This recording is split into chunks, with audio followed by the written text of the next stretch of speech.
हुपरीत भर रस्त्यात रक्तरंजित थरार. पतीनेच केला पत्नीच्या गळ्यावर वार. सुजाता पुजारी गंभीर.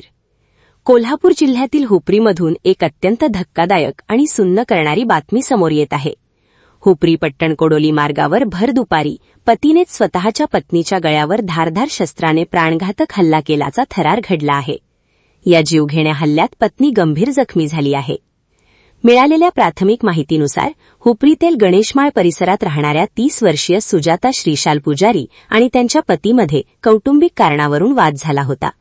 हा वाद एवढा विकोपाला गेला की हुपरी पट्टण कोडोली रोडवरील तपस्या गार्डन हॉटेलसमोर पतीने रागाच्या भरात सुजाता यांच्या गळ्यावर धारदार शस्त्राने थेट वार केला. भर दिवसा मुख्य रस्त्यावरच हा रक्तरंजित थरार घडल्याने परिसरात एकच खळबळ उडाली. हल्ल्यात सुजाता या प्रचंड रक्तबंबाळ झाल्या. घटनेचे गांभीर्य पाहून नातेवाईकांनी आणि स्थानिकांनी त्यांना तातडीने 108 रुग्णवाहिकेतून कोल्हापूरच्या सीपीआर रुग्णालयात दाखल केले. सध्या सीपीआरमध्ये त्यांच्यावर वैद्यकीय उपचार सुरू असून त्यांची प्रकृती चिंताजनक असल्याचे समजते.